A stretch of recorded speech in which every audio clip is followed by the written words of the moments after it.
Radio Publique Africaine.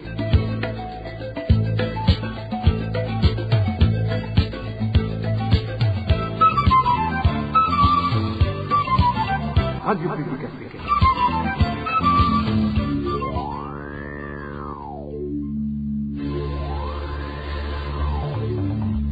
C'est le moment de suivre le journal parlé en français. À la présentation, Josiane Mouzanez.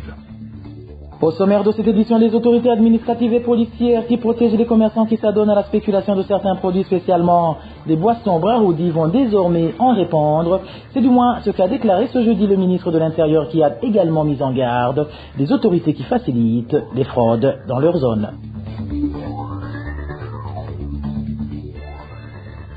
Les réfugiés burundais demandent aux autorités tanzaniennes et les responsables du HCR de cesser de les menacer, de leur couper des vivres. Si jamais ils ne se résolvent pas à se rapatrier, ces réfugiés ont tenu à rappeler que leur situation sécuritaire passe avant toute chose.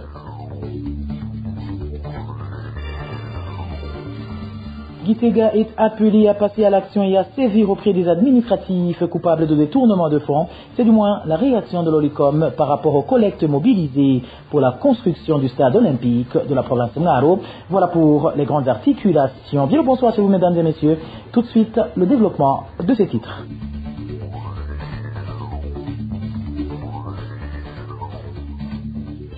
Bonsoir. Débutons ce journal par la page justice où un homme de la colline Mahembe en commune Nyanzalak, province de Burunga, a été condamné ce jeudi 24 juillet 2025 à la prison à vie dans un procès en flagrance par le tribunal de grande instance de Burunga. Il est reconnu coupable d'avoir tué à la machette de Navinanda Isenga, une femme médiatrice de la colline Gikuzi. Le 11 juillet, la victime était accusée de sorcellerie après la mort d'un enfant dans le voisinage. Le crime s'est produit vers 11 h du matin. Selon des témoins, le condamné doit aussi verser une amende de 15 millions de francs burundais. Un autre homme poursuivi pour complicité a été condamné à 10 ans de prison et à une amende de 5 millions de francs burundais. L'un a reconnu les faits, affirmant qu'il était ivre, tandis que l'autre a nié en bloc toute implication.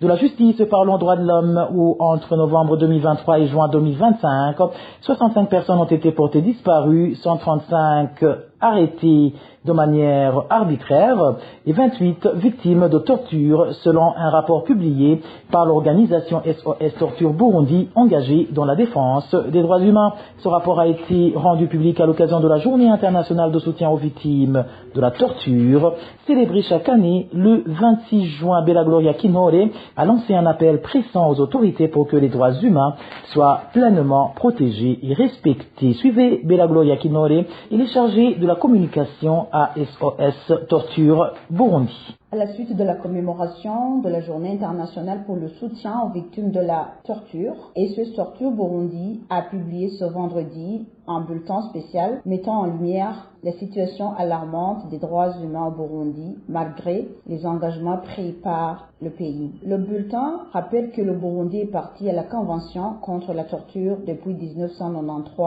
et a intégré des disparitions juridiques dans sa constitution de 2018 et son code pénal de 2017 pour criminaliser la torture. Toutefois, la réalité sur le terrain reste tragiquement différente. Selon les constants de SOS Torture Burundi et de plusieurs organisations partenaires, les cas de torture, de disparition forcée, arrestations arbitraires et exécutions extrajudiciaires persistent et sont souvent attribués aux forces de sécurité, aux services de renseignement et à la milice Imbonerakure. Entre novembre 2023 et mars 2025, 65 disparitions forcées, 137 détentions arbitraires et 28 cas de torture ont été documentés. La plupart de ces actes ciblent des opposants politiques, des journalistes ou des défenseurs des droits humains. Enfin, SOS Torture Burundi met en garde contre un retour de fait à un système de parti unique au détriment des principes démocratiques acquis depuis les années 90 et appelle à un réengagement national et international en faveur du respect du droit humain, de la restauration du pluralisme politique et d'un dialogue inclusif à la lumière de l'accord d'Arusha. C'était Bella Gloria Kinore, chargée de la communication au sein de SOS Torture Burundi.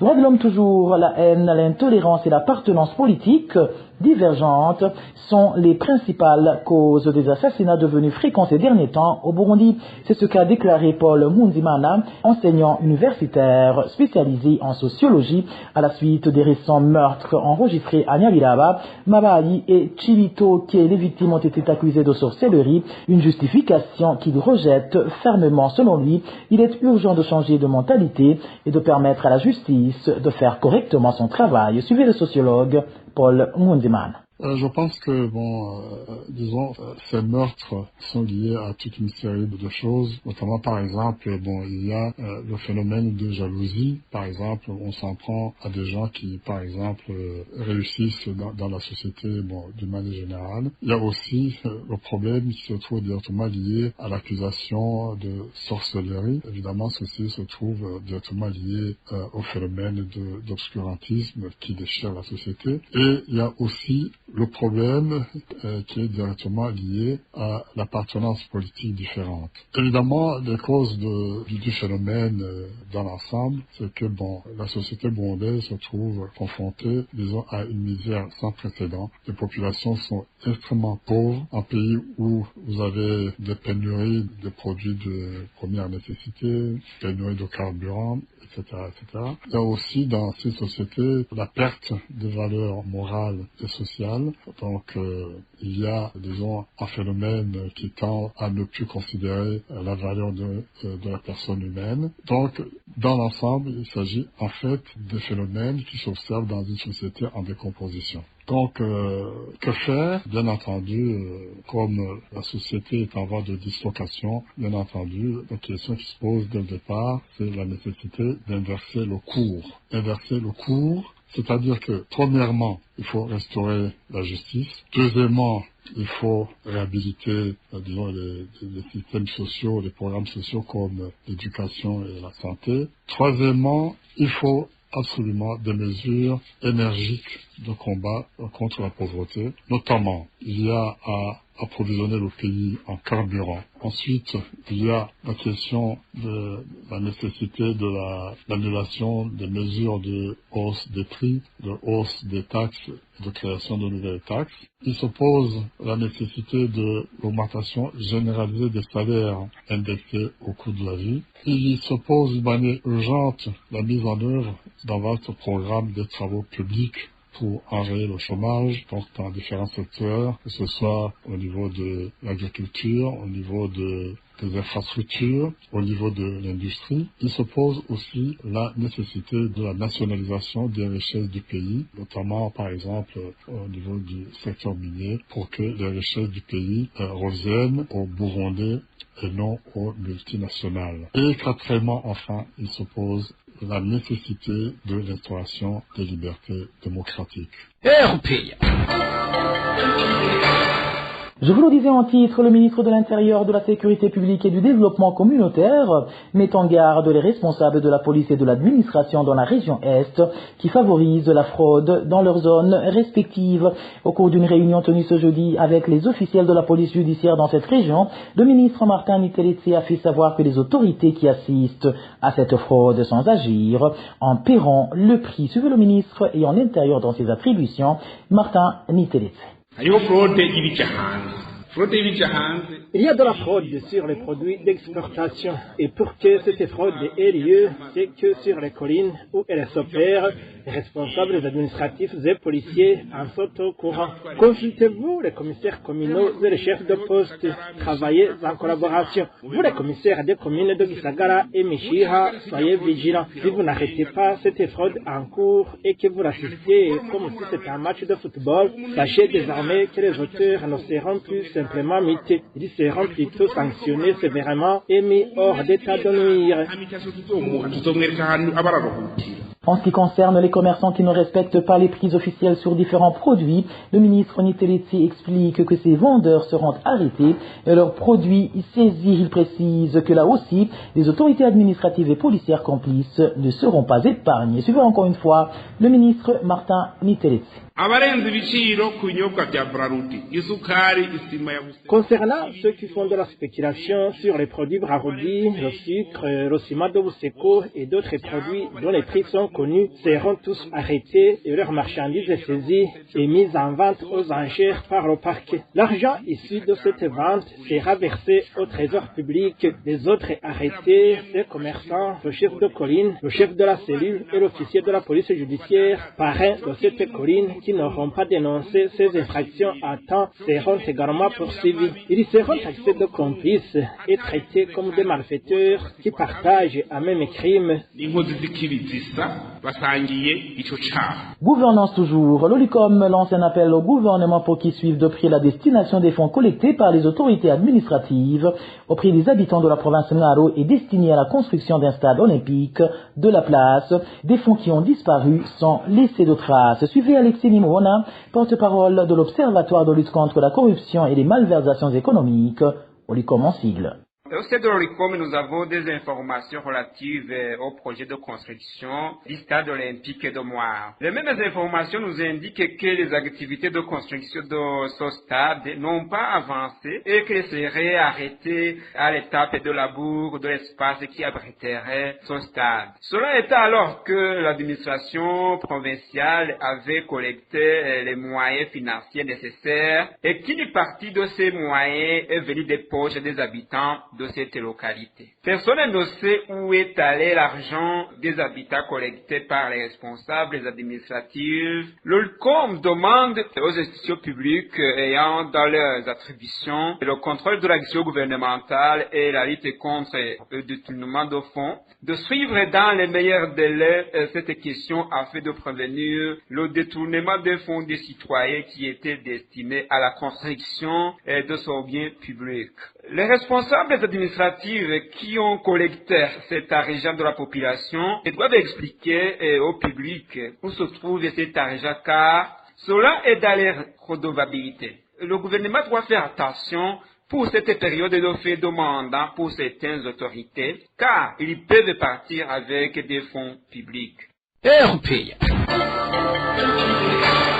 Dans la présente société où certains jeunes Burundais qui ont migré vers l'Europe à la recherche d'une vie meilleure indiquent que la raison n'est autre que les conditions de vie difficiles auxquelles ils font face au pays, d'où ils partent en Occident pour trouver une vie meilleure et moins compliquée par rapport à celle du Burundi. En effet, à part que l'emploi ne manque pas pour ceux qui veulent travailler, certains font savoir qu'il est aussi facile de réaliser leurs rêves grâce à leur rémunération. Walter Pizera nous en dit plus. La facilité à trouver un emploi et la possibilité d'économiser leurs revenus comptent parmi les principales motivations des jeunes Burundais qui ont migré vers l'Europe à la recherche d'une vie meilleure. Selon certains jeunes Burundais en Europe, interrogés par la RPA, ils bénéficient de nombreux avantages, notamment des revenus bien plus élevés que ceux qu'ils pourraient gagner au Burundi.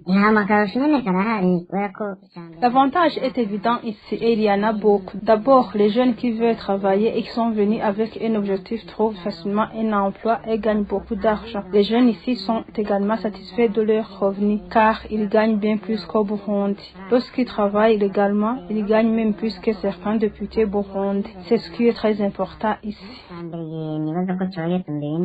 Jusqu'aujourd'hui, toujours selon ces jeunes Burundais en Europe, la liste de ceux qui souhaitent les rejoindre en Europe pour fuir l'extrême pauvreté au Burundi reste très longue.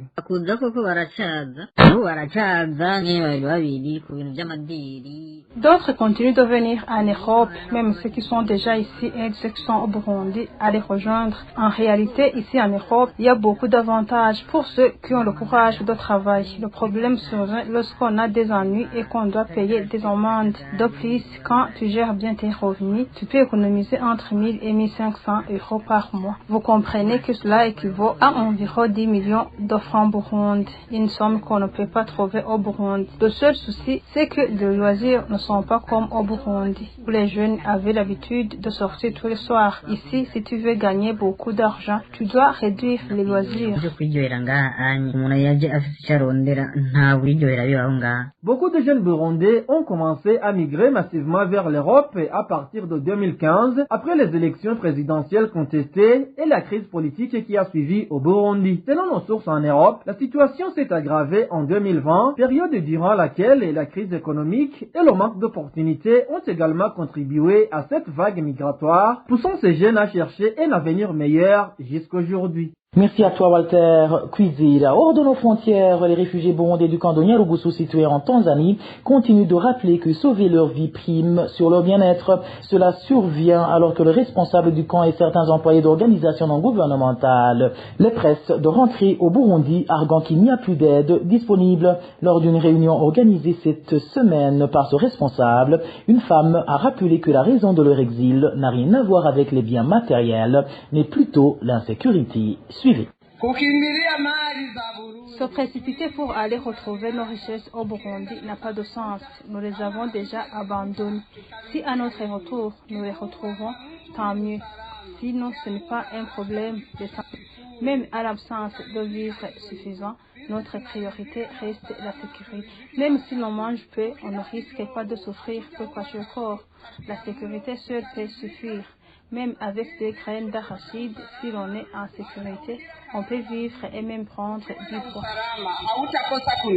Depuis plus d'une semaine, Siassa Manjenje, responsable du camp de Nyarugusu, ainsi que des employés d'organisations présentes dans ce camp, sillonnent différentes zones habitées par les Burundais pour les inciter à rentrer de force chez eux. Et voilà, mes fidèles de la RPA, c'est par ici que prend fin le journal en français de ce vendredi 25 juillet 2025. Merci pour votre aimable écoute. Merci également aux équipes rédactionnelles et techniques pour leur franche et parfaite collaboration. À la présentation de ce journal, vous étiez avec Josiane Muzaneza. Bon début de week-end à toutes et à tous. Au revoir.